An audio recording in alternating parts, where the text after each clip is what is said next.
Hello everybody. కొంచెం ఎక్కువసేపు మాట్లాడతా. ఎందుకంటే ఇది చాలా రోజుల తర్వాత కలుస్తున్నా. వేదిక మీద వేదికను అలంకరించిన అందరికీ ప్రొడ్యూసర్, నాతో పాటు కో ప్రొడ్యూసర్ రవీందర్ రెడ్డి గారికి చాలా చాలా థ్యాంక్స్. అండ్ దివ్యభారతి గారికి వచ్చినందుకు, అండ్ దెన్ నితిన్ గారికి, వీళ్ళందరికీ చాలా థ్యాంక్స్. మళ్ళీ టీజర్ చూశారు కదా, రిలీజ్ చేశారు దిల్రాజు గారు. ఎంత బిజీ ఉన్నా ఆయనకి కొంచెం ఇప్పుడు గోటే వస్తున్నాడు కదా హైదరాబాద్కి, ఆ ప్రోగ్రాంలో సీఎం గారితో కొంచెం అర్జెంట్ వర్క్ పడితే ఆయన పిలిచి మరీ ఆఫీస్కి పిలిచి మరీ చేయించారు. సో ఆయనకి థ్యాంక్స్. ఎస్పెషలీ మీడియా మిత్రులకు అందరికీ థ్యాంక్స్ చెప్పాలని చాలా రోజుల నుంచి అనుకుంటున్నా. ఎందుకంటే నాకు ఫస్ట్ మూవీ అద్భుతంకి మీరు చాలా బాగా ఆదరించారు, మంచి రేటింగ్ ఇచ్చారు. అది పెద్ద సక్సెస్. అంటే ఎంత మేము వర్క్ చేసామో దాన్ని ప్రజల్లోకి ఓటీటీలో రిలీజ్ అయినా మీరు చాలా దాన్ని కరెక్ట్ జడ్జ్ చేశారు. నేను ఎప్పటి నుంచో అనుకుంటున్నా, మళ్ళీ నా సెకండ్ మూవీకి అయితే ఐ డింట్ ఎక్స్పెక్ట్ మీరు చాలా మూవీస్కి చాలా తక్కువ రేటింగ్ ఇస్తారని అందరూ అంటారు, కానీ నాకు టెనెంట్కి మాత్రం జెన్యూన్గా ఇచ్చారనిపించేది. ఎందుకంటే నేను అప్పుడు అనిపించారు మీడియా మిత్రులు రివ్యూస్ రాసేవాళ్ళు చాలా సోషల్ రెస్పాన్సిబిలిటీతోనే రివ్యూస్ ఇస్తారనిపించింది. ఎందుకంటే ఆ మూవీ మేము చాలా చిన్న సబ్జెక్ట్ మీద చాలా డిఫరెంట్ ఎమోషన్స్ ఉండే, 4-5 మెసేజెస్ ఉండే మూవీలో. అవన్నీ మీరు నిజంగా అబ్జర్వ్ చేశారు. అంటే సినిమాని నిజంగా మీరు చూసి దాన్ని గురించి రాయడం అనేది, మీరు ఇలానే ఉండండి ప్లీజ్, ఇలానే మీరు రీడింగ్స్ ఇస్తుండండి. ఎందుకంటే కరెక్ట్ మూవీస్. ఆ తర్వాత నేను కొంతమందిని ఫాలో అవుతున్నాను, వాళ్ళు కరెక్ట్గా ఇస్తారు. సో తీయాలని పెట్టాలని ఫోర్స్ఫుల్గా సినిమాలు తీసి ఫోర్స్ఫుల్గా పెట్టే వాళ్ళు కూడా మీరు కరెక్ట్గా చెప్తారు బుద్ధి. So I want to thank you this. ఎందుకంటే మీకు నేను చాలామంది వింటా ఉంటా కానీ లేదు రివ్యూస్ రాయొద్దు ఫస్ట్ 3 days అది ఇది అంటారు, కానీ ఇది నిజంగా మాకు బాధ్యత పెంచుతుంది. ప్రొడ్యూసర్స్కి కానీ ఫిల్మ్ మేకర్స్కి ఎవరికైనా కానీ బాధ్యత పెంచుతుంది. ఎందుకంటే మీరు అలా చూసి కరెక్ట్ చెప్తా ఉంటేనే ప్రజలకు నిజంగా ఏం చూపిస్తున్నాము అని చెప్పేసి ఒకసారి థింక్ చేసేది, అది అందరిలో ఆ రెస్పాన్సిబిలిటీ పెంచుతుంది. అందుకని మేము ఈ మూవీ కూడా డెఫినెట్లీ అదే రెస్పాన్సిబిలిటీ మీద మూవీని బిల్డ్ చేసాం. కొంచెం డిస్టర్బెన్స్ వచ్చింది మధ్యలో, కానీ we have stop the movie కొన్ని రోజులు అండ్ దాన్ని రీవర్క్ చేసుకొని కరెక్ట్గా నిజంగా జనాలకు చూపించేది ఏది అనుకుంటున్నామో అది చాలా బాగా వెళ్ళాలి. అండ్ అవుట్ ఇంతకుముందు 2 మూవీస్ కూడా, ఫస్ట్ మూవీ చూసుకుంటే సైఫై థ్రిల్లర్ లవ్ స్టోరీ, కొత్త సబ్జెక్ట్ డిఫరెంట్ సబ్జెక్ట్ అనేసి నేను అది చేశాను. సెకండ్ మూవీ కూడా అదొక ఇమోషనల్. చాలామందికి ఇది చెప్పాలి, ఎందుకంటే నాకు చాలామంది పేరెంట్స్ మెసేజ్లు పెట్టారు, మేము పిల్లలకు చూపించలేని మీరు చూపించారు, కీప్ ద గుడ్ వర్క్ అని. ఇంకా ఓటీటీలో బ్రహ్మాండంగా నడుస్తుంది, మాకు డబ్బులు వస్తూనే ఉన్నాయి అవి. So that is something which inspired me.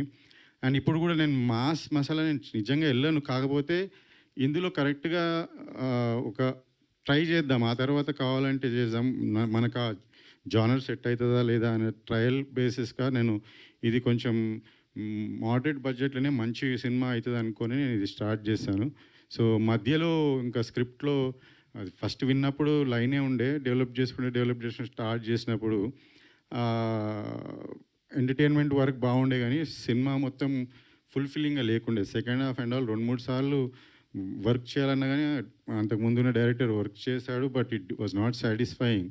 So మేము నిజంగానే మూవీ ఇంకెటో వెళ్తుంది, బడ్జెట్ కూడా ఎటో వెళ్తుంది. మేము ఈ టైమ్స్లో మీరు లాస్ట్ ఇయర్ కూడా చూసారు, సినిమా రిలీజ్ చేయడానికి ప్రొడ్యూసర్స్ కష్టపడ్డారు, జనాలు థియేటర్లకు వెళ్తలేరు. అందులో మనం అనుకున్న బడ్జెట్ కన్నా 3 times మోర్ పెట్టేసాము మనము.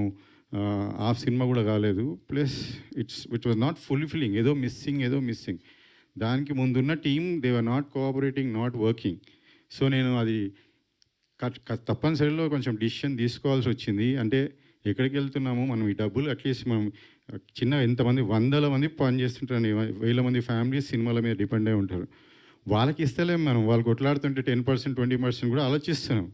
సో ఇమాజిన్ ఒకరిద్దరు తప్పులు చేసిన దానికి మనం 3 times, 4 times, 5 times బడ్జెట్ పెడుతున్నాం. So as a producer I couldn't take that, I couldn't see that. ఎందుకు నేను అంటే మనం చేసేది ఎందుకు వేరే వాళ్ళకి కూడా హెల్ప్ చేయాలా, ప్లస్ మనం లాభాల్లో పడాలా, ఇంకా సినిమాలు కంటిన్యూ చేయాలని. అంతేగాని ఒక్కడి వల్లనో ఇద్దరి వల్లనో నేను సినిమాని స్టేక్లో పెట్టదలుచుకోలేదు. ఇంతమందికి మనం కష్టపడుతున్నాం ఇయ్యనికే, ఇక్కడ ఒకరిద్దరు తప్పులు చేస్తే నేను ఎందుకు అనేసి జనరల్గా డిసిషన్స్ తీసుకోరు, కొంచెం టీమ్ని చేంజ్ చేయాలనేది. నేను చాలా 3-4 times వార్నింగ్ ఇచ్చి చేంజ్ చేసిన, ఆపిన, మళ్ళీ రైటర్స్ని పెట్టుకొని నేను కరెక్ట్ చేసుకున్నా. ఇది నేను హానెస్ట్గా చెప్తున్నాను, నేను సినిమా చేసింది ఎవరినో మోసం చేయాలని కాదు, ఎవరినో తీసిపడేయాలని కాదు, ఎవరికో చూపించాలని కాదు, సినిమా మీద ప్యాషన్తో వచ్చి చేశాను నేను. సో నేను సినిమా ఒక వ్యూవర్ లాగానే, స్టోరీ విన్నప్పుడు ఒక వ్యూవర్ లాగానే జడ్జ్ చేస్తా, వింటా. ఒక వ్యూవర్ ఎంజాయ్ చేస్తుండా లేదా అదే, తన కమర్షియాలిటీ తర్వాత ఆలోచిస్తా. కానీ ఈ సినిమాకి నాకు నిజంగా బ్యాడ్ టీం దొరికింది. జనరల్గా మనం వింటాం కృష్ణనగర్లో అట్లా చిన్న చిన్న సినిమాలు 50 లక్షలకు 60 లక్షలు చేసేసి జనాలని పైసలు తీసేసుకొని ఇంకా ఆ సినిమానే ఫినిష్ కాదు. ఒక 100 సినిమాల్లో మనకు 70 సినిమాలు కూడా సగంలోనే ఆగిపోతాయి. తర్వాత ఒక 20 సినిమాలు రిలీజ్కి వచ్చుకోవు, ఇంకా పెద్ద బ్యానర్సే రిలీజ్ అవుతాయి. ఇవన్నీ మనం వింటా ఉన్నాం. నాతో అలా అయినప్పుడు నాకు చాలా చాలా చాలా ఓర్పు నేర్పు చూపించాను. ఎన్నోసార్లు టీమ్స్తో కూర్చొని మాట్లాడిన, మెయిన్ క్యాండిడేట్స్తో మాట్లాడిన, ఇలా జరుగుతుంది అని చూపించా, అన్నీ చెప్పాను. అది సహకరిస్తామని కూడా ప్లస్ చాలా జరిగినాయి. ఇంకా నేను ఈ టైంలో అన్నీ చెప్పలేను, ఎందుకంటే already they are out and I have a new team who have proved me that hard work నిజంగా చేసే వాళ్ళు కూడా ఉన్నారు ఫిలిం ఇండస్ట్రీలో అని. అండ్ మనం అనుకున్న స్టోరీ కూడా అనుకున్నట్టు చేసి అనుకున్నట్టు తీసి మేము డెఫినెట్గా చెప్తున్నాను 100% అయ్యింది. ఏదో అంటారు కదా సినిమాలో జనరల్గా సినిమానే చేయించుకుంటుంది అని చెప్పేసి, దీన్ని అదే సినిమా చేయించుకున్నది. ఈ సినిమాని ఫినిష్ చేయించుకొని మీరు టీజర్ చూశారు. ఇది just like one kind of జనరల్గా ఇందులో కామెడీ ఉంది, మనకి మాస్ ఉంది, అంటే we have action. Sudheer garu మీకు general acting and action, and Divya Bharathi garu emotional, and then what she does with the other cast you seen that. So ఇందులో మాకు అన్నీ ఉన్న ఫుల్ మీల్స్ లాగా ఎంజాయ్ చేసే మూవీ ఇది. తర్వాత అండర్లైన్ ఒక కోర్ ప్రాబ్లం మన సొసైటీలో ఉన్నది కూడా అది అడ్రస్ చేస్తాం, which I think every family in AP and Telangana and every audience will appreciate that. So ఇది ఐఎమ్ సో మచ్ కాన్ఫిడెన్స్. ఇప్పుడు వచ్చిన మూవీ 100% నేను అనుకున్న సినిమా ఆగింది, మళ్ళీ ఫినిష్ చేసుకుని ఆ సినిమాని కలామా తల్లి అంటారు కదా, నిజంగా ఉన్నది. గాడ్ ఈజ్ దేర్, తల్లి ఉంది. నేను చెప్తున్నా చేయించుకుంది సినిమా. బ్యాడోళ్ళని పక్కన పెట్టింది, గుడ్డోళ్ళని దగ్గర చేయించుకుంది. ఇప్పుడు మాకు కావాల్సింది ఏంటంటే ఒక్కలో ఇద్దరు వాళ్ళే కొంచెం ఆలోచించి ముందుకు రావాల్సింది అంతే. కానీ otherwise also I have very good people. So I especially wants to thank ఇందులో రవీందర్ రెడ్డి గారు who supported me through thick and thin anything. Is my relative. ఒకసారి కూడా ఒకదాన్ని కూడా క్వశ్చన్ వేయలేదు, నేను ఆపిన తర్వాత ఏది చేసిన. ఈ add that kind of confidence. Thank you అన్న for that. And next I want to say is తను దివ్య భారతి గారు ఈ సినిమా ఒప్పుకోవడమే ఒక great. We have to really thank her, because మేము స్టోరీ చెప్పినప్పుడు ఒక చిన్నపిల్లలాగా ఎక్సైట్ అయ్యింది. ఆ తర్వాత ఇంకా throughout the journey she actually మనం ఈ మధ్య చూసాం కదా ఆమె ఎలా ఇదైంది. Actually her nature is not like that. She is very supportive, very cooperative. మనకు అడిగినప్పుడు డేట్స్ ఇచ్చి ఎక్కువ రోజులు మనం 2 రోజులు వాడుకున్నా 3 రోజులు వాడుకున్నా 10 రోజులు హైదరాబాద్లో ఉన్నది. And then never complaints of anything. She gone through lot. I'm really sorry. ఇది టీజరే కాబట్టి నేను ఇంకా మీ గురించి చాలా చెప్తాను, మీరు ఫేస్ చేసిన దానికి అదంతా. I'm sorry. I'm very thankful for you to be on board. Okay. And నేను ఒకటే చెప్పా ఆమెకి సినిమా యాక్చువల్లీ ఆమె కొంచెం డౌట్ ఎక్స్ప్రెస్ చేస్తుంటే మధ్యలో అదే చెప్పా, మీకు ఈ సినిమా మాత్రం మా సినిమా నడుస్తుందో లేదో కానీ for you this cinema will be a landmark in Telugu. అంటే కరెక్ట్ లాంచ్, ఈ తర్వాత ఆఫర్స్ వస్తాయని. And that's what even though she faced a lot, she really performed beyond like keeping everything aside. Okay, so I'm thankful and grateful for you and being here today. The next Nitin Prasanna garu Rav Ambaji Peta lo chusinaanka when we had 2-3 people to select oka main villain laga chesarandi. అంతేకాకుండా నరేన్ గారు ఉన్నారు, ఆనంద్ రామారాజు కూడా మంచి character ఉంది. So వీళ్ళందరూ ఒక batch వీళ్ళది. అందులో సార్ మాత్రం మా గాడ్ గిఫ్టే. అదే చెప్తున్నా, సినిమా ఆపింది తర్వాత ఎవరు అనుకుంటున్నాం కానీ సడన్గా అని అంతకుముందు నేను అంబాజీపేట చూసినప్పుడు కొత్త ఫేస్ నాకు. ఆయన యాక్చువల్లీ హీరోగా 2 సినిమాలు చేశారని తెలియదు, తర్వాత కలిసినాక తెలిసింది.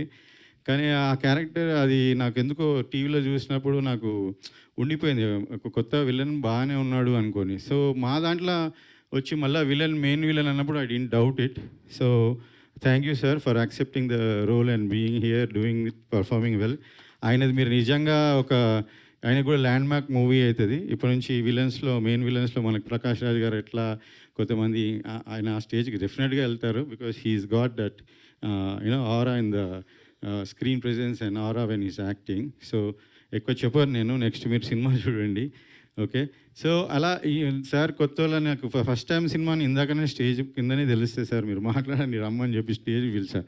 అదర్వైజ్ ఇక్కడ చాలామంది ఉన్నారు నాకు ఇప్పుడు తర్వాత వచ్చిన వాళ్ళు నాకు కనిపించట్లేదు కూడా. ప్లస్ పేరున అందరికీ thanks. Okay. And especially music పాటలు అంత బాగా అందించిన లియాన్ జేమ్స్ గారికి అండ్ బ్యాక్గ్రౌండ్ స్కోర్కి and one more song Manish Sharma garu. అదే చెప్తాను, మూవీ చేసుకుంటా అన్నారు కదా, అసలు ఎక్కడ 10% 20% మిస్సింగ్ అనిపిస్తే మనీష్ శర్మ గారు దీనికి నాకు చేయూతనిచ్చారు. నిజంగా నేను ఆయనని ఈజ్ అ లెజెండ్. నేను చేస్తారా లేదా అనుకుంటే ఆయన నాది మొత్తం మా స్టోరీ విన్నాక జర్నీ అయినాక, brother I'm doing this for you అన్నాడు. మళ్ళీ నెక్స్ట్ టైం, బ్రదర్ నువ్వు ఆలోచిస్తున్నావా డబ్బులని, ఓకే నీకోసం ఇంతకు చేస్తా, ఆయన్నే ఆఫర్ చేస్తాడు. I'm really grateful. ఈరోజు ఆయన లేట్ అవుట్ ఆఫ్ కంట్రీ, కొంతమంది అవుట్ ఆఫ్ స్టేషన్ ఉన్నారు. సరే, this is also teaser, we'll have more events coming, so we'll have all them. I'm also grateful for him. And Kasarla Shyam garu and Suresh బెనిశెట్టి గారు అద్భుతమైన lyrics. ఇప్పుడు మీరు 3 songs చూస్తారు, ఇంకా 2 సాంగ్స్ ఉన్నాయి. సురేష్ బెనిశెట్టి గారు ఒక సాంగ్, అది దివ్య గారి వారి మీద emotional song. I love that's the best song for me in the movie. ఇంకోటి GOAT main song which is picturise and Sudheer garu. So that is Kasarla Shyam garu రాశారు. అది కూడా చాలా నెక్స్ట్ ఇప్పుడు కమింగ్ 2 లిరికల్ సాంగ్స్ మేము అదే రిలీజ్ చేయబోతున్నాం కమింగ్లో. ఆ తర్వాత టీజర్ ఉంటుంది. And we are very soon planning to release this movie. As if now I can't announce this thing. Some things are there, we have to finish. Post production అద్భుతంగా వచ్చింది. ఇంకొక 10 డేస్లో అంతా ఫినిష్ అవుతుంది. So definitely 10 to 2 weeks to 3 weeksలో మేము release date కూడా announce చేస్తాం. Okay, thank you again for coming all of you. కొంచెం వెయిట్ చేసేందుకైనా I'm really thanks and yeah. Thank you, Chandrasekhar Reddy garu, and wish you good luck. Now,